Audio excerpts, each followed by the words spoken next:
क्षीरटी छिड़िकी दही रे परिवर्तन होला परे तार मूल्य क्षीर ठार भी वृद्धि हो जाए। ठीक से ही परी मनुष्य संघर्ष रे आग को बढ़ी हारिकी जिते तार गोटे नुआ रूप आविर्भाव होता है से तार मूल्य आहरी बढ़ी जाए। नमस्कार प्रिय दर्शक बंधु, मु अमीय रंजन दास स्वागत जनाऊँगी आपण मान निज चैनल सरल ज्योतिष शिक्षा को। तेणुक संघर्ष को सब चयन करूँ। प्रिय दर्शक बंधु, 2026 मसीहा अक्टोबर मास अन्य मास गुड़िक परी यह केवल मास नुहे कि कैलेंडर गोटे केवल तारीख नुहे, यह गोटे अद्भुत मास अटे। कारण एथि माँ दुर्गा आशीर्वाद। हाँ, अनेक जीवन समस्त जीवन में किसी ना किसी दुख, किसी ना किसी संघर्ष, किसी ना किसी नकारात्मक चिंताधारा, किसी ना किसी नकारात्मक ऊर्जा रही बेले माँ दुर्गा आगमन घटला एवं से माँ दुर्गा आगमन फल समस्त जीवन गोटे नुआ ऊर्जा सृष्टि होती। तापर जो अक्टोबर मास आसी समस्त जीवन में कौन नुआ प्रभाव नहीं आसी आम आज आलोचना करवा।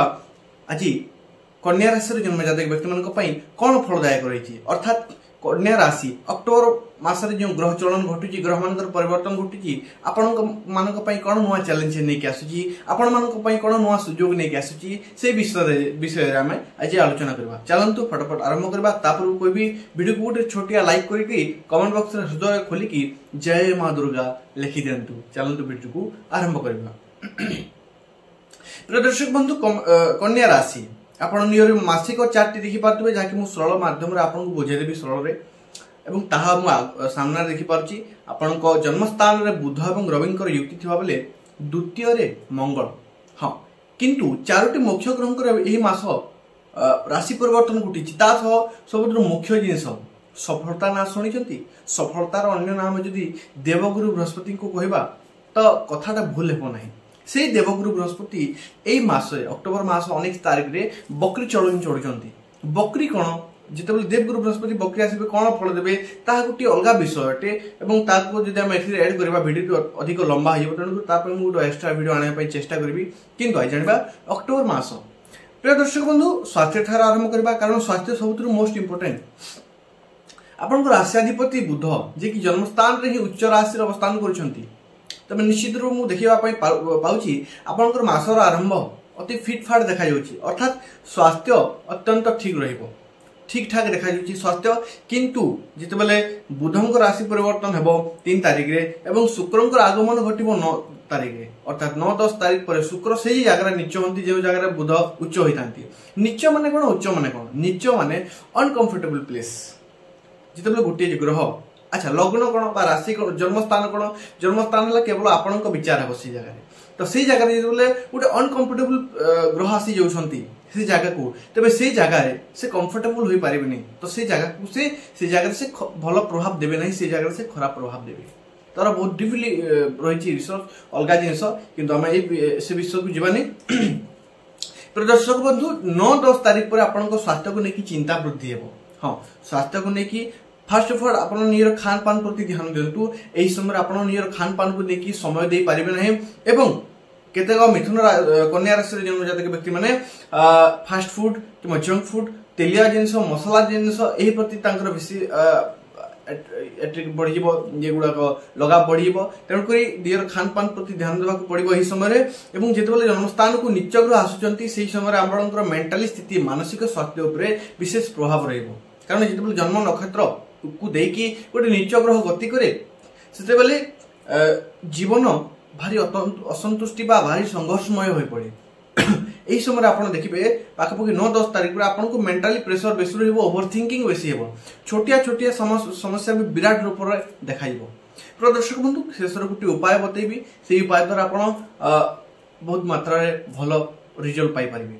द्वितीय में विचार करबा विद्यार्थी शिक्षार्थी मानक पई एजुकेशन केमिति रही शिक्षा क्षेत्र देखा जाए पंचम भाव एवं पंचमाधिपति और पंचम भाव को लेकिन आम शिक्षा विचार करूँ जिते बेले पंचमाधिपति अटंती शनि जी की सप्तम भाव अवस्थान कर मीन राशि गुरु राशि एवं 19 तारिख पर देवगुरु बृहस्पति बकरी जगह को प्लेस को जाइकी से पंचम भाव को दृष्टि पकईबे। तेरे यही दृष्टि आपंकर एजुकेशन गोटे नुआ ग्रोथ आनिबो, एजुकेशन गोटे नुआ सुजोग आपन को प्रदान करिवो। आपन को भीतर जो कला रही लुचिकी रही सी कला गुरुक उज्जवलमय हो ଏବଂ ଆପଣଙ୍କ ଭିତରେ ପଢ଼ିବା, କିଛି ଶିଖିବା, କିଛି ନୂଆ ଜାଣିବା, କିଛି ନୂଆ କରିବା ପ୍ରତି ମନ ବଳ ବୃଦ୍ଧି ହେବ ଏବଂ ଏହା ଶିକ୍ଷାर्थୀ ବିଦ୍ୟାର୍ଥୀମାନଙ୍କ ଜୀବନ ଗୋଟେ ବଡ଼ ବଦଳାବ ଅଛି 19 ତାରିଖ ପରେ।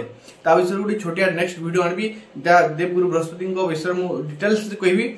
ତୃତୀୟରେ ମୁଁ ବିଚାର କରିବା ପ୍ରେମ ସମ୍ପର୍କ ବା ଲଭ୍ ଲାଇଫ୍ ବିଷୟରେ। ପ୍ରେମୀ ଯୁଗଳଙ୍କ ପାଇଁ କେମିତି ରହିଛି ଅକ୍ଟୋବର ମାସ। ପ୍ରିୟ ଦର୍ଶକ ବନ୍ଧୁ, ପଞ୍ଚମାଧିପତି ଶନି ଯିଏକି ସପ୍ତମ ଭାବରେ ଅଛନ୍ତି ଏବଂ ତାପରେ ପୁଣି ଦେବଗୁରୁ ବୃହସ୍ପତିଙ୍କ ଦୃଷ୍ଟି।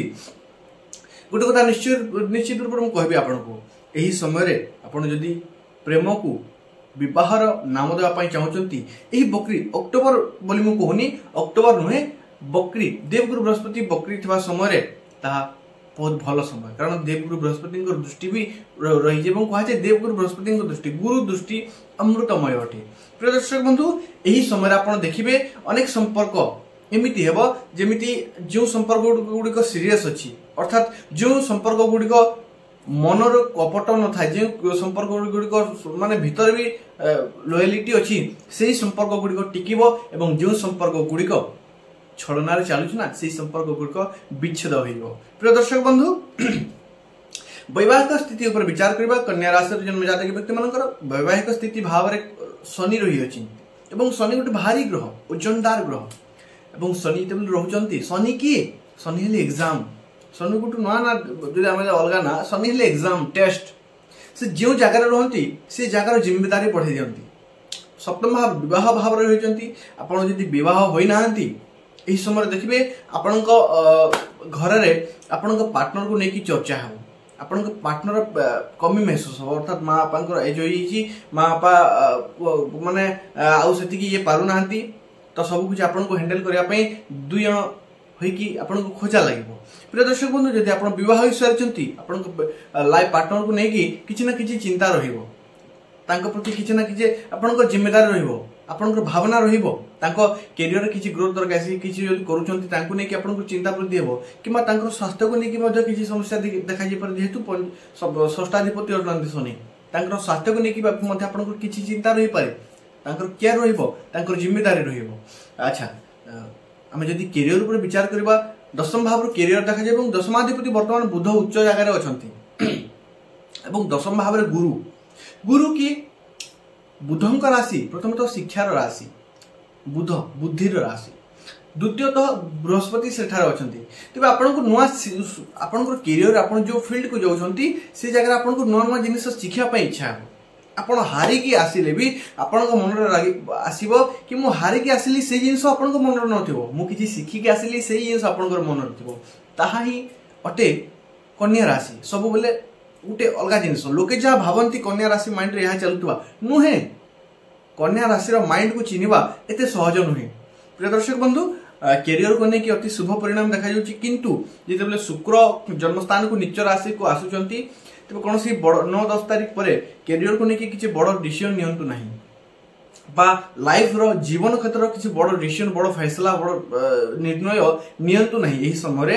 କାରଣ ତାହା ପରବର୍ତ୍ତୀ ସମୟରେ ଆପଣଙ୍କୁ ପସ୍ତାବା ହୋଇପାରେ ବା ପରବର୍ତ୍ତୀ ସମୟରେ ତାର ଭୁଲ ହୋଇ ଧରା ପଡ଼ିପାରେ। ତେଣୁକରି ବର୍ତ୍ତମାନ କିଛି ବଡ଼ ଡିସିସନ୍ ନିଅନ୍ତୁ ନାହିଁ, କିଛି ଟିକେ ରିଲାକ୍ସ କରିବାର ସମୟ। ଏବେ ଶିଖି ଚାଲନ୍ତୁ, ଯାହା ହେଉଛି ଗ୍ରହଣ କରି ଚାଲନ୍ତୁ, ପରବର୍ତ୍ତୀ ସମୟରେ ତାକୁ ପ୍ରୟୋଗ କରିବା। ଯଦି ଆମେ ଆର୍ଥିକ ସ୍ଥିତି ଉପରେ ଅକ୍ଟୋବର ମାସରେ ବିଚାର କରିବା, ଦ୍ୱିତୀୟ ଭାବ ଏବଂ ଏକାଦଶ ଭାବକୁ ଦେଖିକି ବିଚାର କରାଯାଏ। ଏକାଦଶ ଭାବ ଆୟର ଭାବ ଏବଂ ଦ୍ୱିତୀୟ ଭାବ ସେଭିଂର ଭାବ। ଅନ୍ୟାନ୍ୟ ଭାବ ଗୁଡ଼ିକ ମଧ୍ୟ ଜଡ଼ିତ, କିନ୍ତୁ ଏହି ଦୁଇ ଭାବ ମୁଖ୍ୟ ଭାବ ଅଟେ। ଆପଣ ନିଜର ଚାର୍ଟଟି ଦେଖିପାରୁଥିବେ, ଯେଉଁ ଜାଗାରେ କର୍କଟ ରାଶି ଲେଖା ଅଛି ଏବଂ ଯେଉଁ ଜାଗାରେ ତୁଳା ରାଶି ଲେଖା ଅଛି, ସେଇ ଦୁଇଟି ଜାଗା ମୁଖ୍ୟ ଜାଗା ଆର୍ଥିକ ସ୍ଥିତିକୁ ଦାୟିତ୍ୱକୁ ନେଇକି। ତେବେ ଚତୁର୍ଥ ରାଶି ଅର୍ଥାତ୍ ଏକାଦଶାଧିପତି ଚନ୍ଦ୍ର ବହୁତ ସ୍ପିଡଲି ଯାଆନ୍ତି, କିନ୍ତୁ ଦ୍ୱିତୀୟାଧିପତି ଶୁକ୍ର ଯିଏକି ନିଚ ରାଶିକୁ ଆସିବେ ଏବଂ ଦ୍ୱିତୀୟରୁ ଦ୍ୱାଦଶକୁ ଆସିବେ। ତେବେ ଏହି ମାସରେ ମୁଖ୍ୟତଃ 9-10 ତାରିଖ ପରେ ମୁଁ ଦେଖିବା ପାଇଁ ପାଉଛି ଆପଣ ଯାହା କିଛି ସଞ୍ଚୟ କରିଛନ୍ତି, କିଛି ନା କିଛି ସଞ୍ଚୟରୁ ଉଣା ହେବାକୁ ଯାଉଛି। ଅର୍ଥାତ୍ ଏହି ସମୟରେ ଆପଣଙ୍କ ନିଜ ଉପରେ କିମ୍ବା ବେସନ ଉପରେ କିମ୍ବା ଖାଦ୍ୟପେୟ ଉପରେ ଅଧିକ ଖର୍ଚ୍ଚ ହେବାର ଦେଖାଯାଉଛି। କୌଣସି କିଣାବିକା କ୍ଷେତ୍ରରେ ଅଧିକ ଖର୍ଚ୍ଚ ହେବାର ଦେଖାଯାଉଛି ଏବଂ ଏହି ସମୟରେ ଆପଣଙ୍କୁ ଗୋଟେ କଥା ଧ୍ୟାନ ରଖନ୍ତୁ, ନିଜର ଖର୍ଚ୍ଚ ଉପରେ ବିଶେଷ ରୋକ ଲଗାନ୍ତୁ। 9-10 ତାରିଖ ପରେ ଆପଣ ଦେଖିବେ ମାସକୁ ଯଦି 3 ଭାଗ କରିବା, ଗୋଟିଏ ଭାଗକୁ ଛାଡ଼ିକି ଆଉ 2 ଭାଗରେ ଖର୍ଚ୍ଚ ବହୁତ ବୃଦ୍ଧି ହେବାର ଯୋଗ ଦେଖାଯାଉଛି। ତେଣୁକରି ଖର୍ଚ୍ଚକୁ ନିୟନ୍ତ୍ରଣ ରଖନ୍ତୁ। ତା ପାଇଁ କିଛି ଉପାୟ କହିବି, କ'ଣ ଉପାୟ କରିବେ? ଏହି ଉପାୟ କରନ୍ତୁ।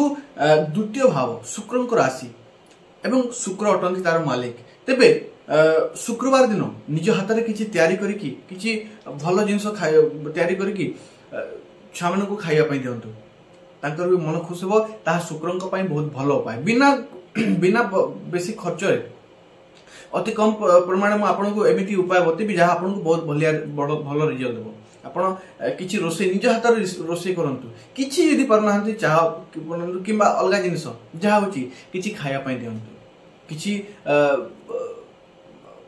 माने फास्ट फूड नुहे आमर ये नास्ता टाइप आप बन पारती जहाँ आपको इच्छा आसो और खाइबा दिंतु छोट छुआ मान यह उपाय और बेस्ट रेमेडी एवं गोटे कथा ध्यान रखु यही मासरे भगवान गणेश को आराधना निश्चित रूप से करूँ दुब अर्पण करूँ भगवान श्री गणेश को सकालू आपण उठुंट उठिकी भूमि को 3 थर प्रणाम करूँ एवं गणेश गायत्री मंत्र कि गणेश बीज मंत्र कि जति न होची ओम गणेशाय नमः मंत्र साधारण मंत्र आपण जप करि पारिबे आपण देखबे मनटा जेतबेले विचलित होची माइंड आपनकर मस्तिष्क ता ऊपर काबू करिकी रखिबो निश्चित रूप यह करूँ एवं प्रत्येक दिन सूर्य को अर्घ्य दिंतु कारण सूर्य ही मास निज राशि को जाऊँच आशा करुच्ची आप बुझीपार एवं ज्योतिष आपण भावतु नहीं कि ये भाग्य परिवर्तक अटे ज्योतिष केवल मार्गदर्शक अटे रास्ता आपन को देखेबा आपन को निजको ही चलवा को पड़ो ता ध्यान रखंतु एवं कौन सी ये गलत रास्ता रे जानतु नहीं आशा करूँ आप बुझीपार यदि बुझीपार वीडियो को छोटिया लाइक करके कमेंट बॉक्स रे हृदय खोलिकी जय माँ दुर्गा लिखि दिंतु पुनश्च देखा हवा नेक्स्ट वीडियो रे से पर्यंत मोर विदाय दिंतु धन्यवाद राधे राधे।